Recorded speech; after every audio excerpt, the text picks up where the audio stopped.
তারকাদের গায়ে হলুদ বা বিয়ের অনুষ্ঠান মানেই ভক্তদের জন্য এক উৎসবের আমেজ, কিন্তু মেহজাবিন চৌধুরীর গায়ে হলুদে দেখা গেল ব্যতিক্রমী চিত্র। অতিথিরা কেউ ছবি তুলতে পারেননি, বরং বারবার মাইকে ঘোষণা দেওয়া হয়েছে ছবি তোলা যাবে না। কিন্তু কেন? আসল কারণ কি? আজকের ভিডিওতে সেই রহস্যই উন্মোচন করব। ঢাকার অদূরে এক অভিজাত রিসোর্টে বসেছিল মেহজাবিন ও আদনান আল রাজিবের গায়ে হলুদ অনুষ্ঠান। রবিবার বেলা 11টা থেকে শুরু হয়ে চলেছে সন্ধ্যা পর্যন্ত।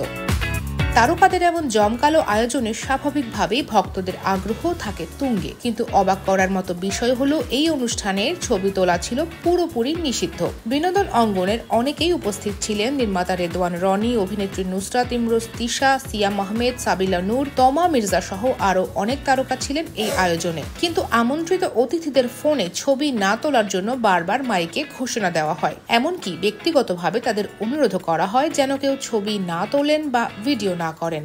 অনেক অতিথি বিষয়টি নিয়ে অবাক হয়েছেন। সাধারণত তারকাদের বিয়ে বা গায়ে হলুদ অনুষ্ঠানে এমন কড়াকড়ি দেখা যায় না, তাহলে মেহজাবিনের ক্ষেত্রে কেন এত বিধিনিষেধ?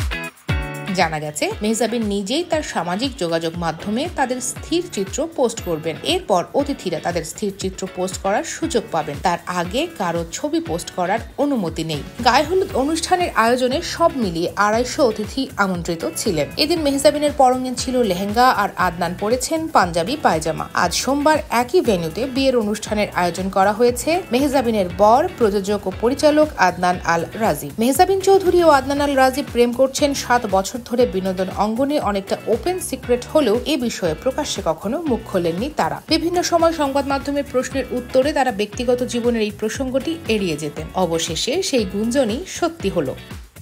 এমন কড়াকড়ির কারণ যাই হোক, এটি স্পষ্ট যে মেহজাবিন ও আদনান তাদের বিশেষ দিনটিকে একান্তভাবে উপভোগ করতে চেয়েছেন। আপনার মতামত কি? তারকাদের এমন ব্যক্তিগত আয়োজন কি এক্সক্লুসিভ হওয়া উচিত, নাকি ভক্তদের সঙ্গে তা শেয়ার করা উচিত? কমেন্টে জানাতে ভুলবেন না।